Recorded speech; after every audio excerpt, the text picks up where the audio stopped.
Eh, eh, eh. It's okay. Legend of Zero Dawn is a game about robotic dinosaurs that whack their tail at people. I think he's okay. It's an extremely gorgeous game with enjoyable gameplay. Even though it feels like a scaled down Breath of the Wild, there are still some differences that help the game stand out to an extent.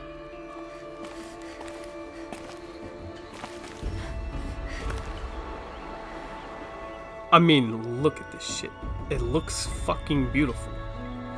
The biggest strength of the game is its plot. The game takes place in a post-apocalyptic world where a lot of these robots roam free and seem to dominate over humans. I mean, look at the setting. You're fighting robotic dinosaurs. Like, how do you fuck that up? You know how you fuck that up? The fucking one-on-one mocaps, bro. This shit's garbage. They don't even look human. It really is like the little stuff like this that could really just fuck up the entire experience. Damn. I think he finally died.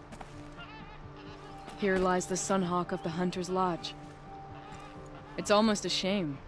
One other issue that I have with the game is why give the main character multiple different choices of what she can physically say in a certain scenario, when it plays no significant value to the story whatsoever. Usually when a game kind of gives you these prompts but still barely change the story, it still affects the characters in certain ways where they help develop them to who they are depending on whatever choices you make. Let's use Arthur Morgan as an example. Depending on the decisions you make in the game or what you say to certain characters, it develops Arthur. It develops him to the person you choose him to be.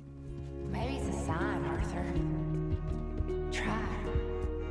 Try to do the good thing. Arthur can be a nice guy. Arthur can be a complete dickhead.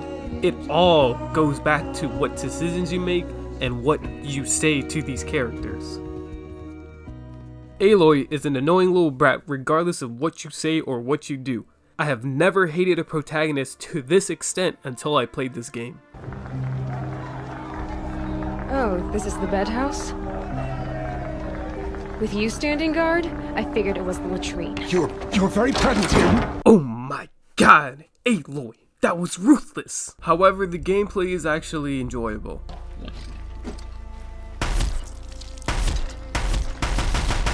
You can easily spend hours upon hours not even realizing that the time has gone by. The game has a lot of collectibles and secrets. To the open world that you're given, it's really hard to ignore these pathways or environments. The satisfaction of finding these secrets or collectibles, or even completing the side quests, do fall a little short. What you're typically rewarded with are just usually common materials or weaponry that you're most likely never going to use. Still, even this was enough to influence me to complete all the side quests. Patrol? Which takes a lot for a game to do.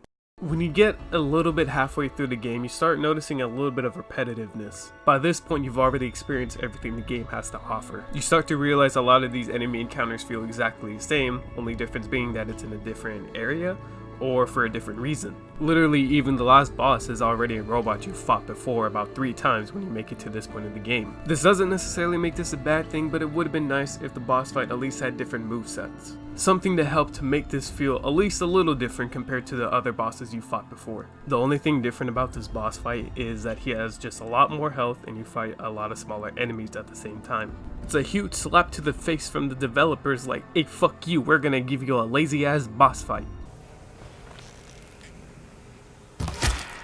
I give this game a C-.